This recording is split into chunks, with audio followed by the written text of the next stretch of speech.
which is part of this stability here.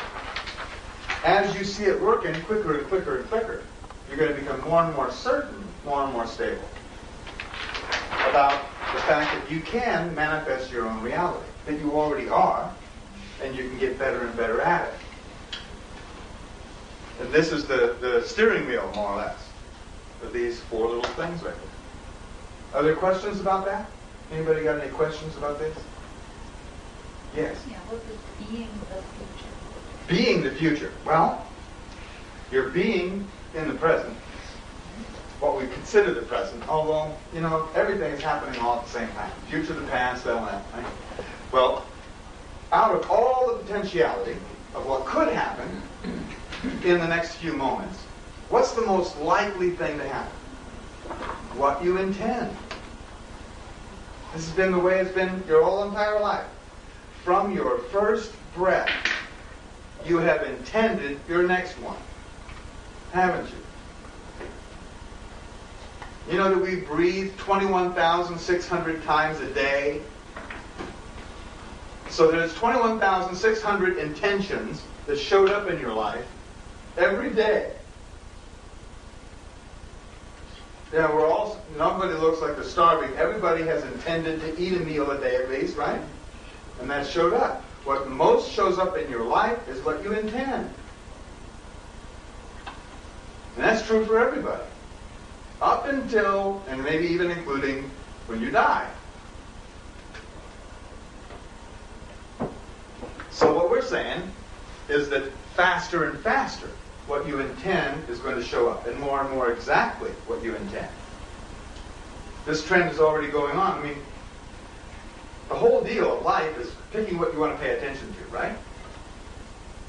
You pick what you want to pay attention to. Well, 200 years ago, there was a certain amount of things you could pay attention to. Now, there's, not just natural things to pay attention to, but there's all the media, all the different kinds of media presentations you can pay attention to. You've got more and more choice of more and more fine-tuned intention of what you're going to pay attention to. And it's going to continue and continue. So we have just a vista of more and more and more possibility. And the only thing that would hold you back from being able to participate fully in the whole of this is your integrity.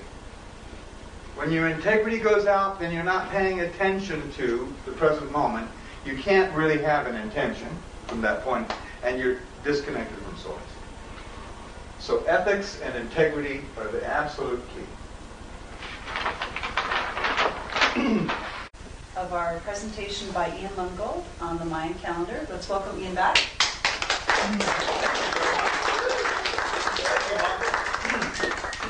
It's quite wonderful that you have this center made available to all of us. Thank you very much. During the break, we had a couple of questions, and I was going to have the people ask those questions again on tape. So one of the questions from over here, and what was the question again was? The question is, where did the Maya people get the information from to begin with? Okay, where did the Mayan people get this information to begin with? Well, we don't precisely know. We have their own legends, is all we really know about it. And that in their legends, they say that a person, or a god, by the name of Itzam Na, came down to the Mayan people and delivered information about language, writing, mathematics, and the calendar. So they received this information as a gift. Where Itzam Na came from and where he went, we don't really know. And frankly, it's none of our business where they got it. It's much more important what we do with the information now. They have sacrificed generations to hold this information. While the Catholics and the Jesuits and the corporate powers that be have pummeled the Mayan civilization, while their books and knowledges have been destroyed by the Catholic Church, they held this information as best they could. There are 8 million Maya still living in Central America, a very low percentage of them with any knowledge of their own culture. very small percentage actually still follow the calendar and follow traditional ways. Yeah, it's been quite a journey for them. But they have held this information and passed it forward to us. We have added to their information with all the science that we now have, and it's come more full circle, or we're now receiving back the information, some of it, that the Maya had probably accumulated, but was burned by the Catholics. So, to answer that question. And then there was another question. I believe the question was, how much room did it take on the stone at Koba to present all this information? And there's a huge stone there, the calendar stone is what we call it, and it's in the Grotto of Kings. And the stone stands, probably 12 feet high.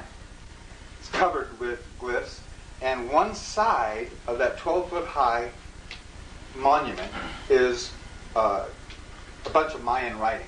And all the writing that's on it, all that's there, is just the periods of time. How long was this period of time? How long was that period of time? How long was this period of time? In other words, the structure.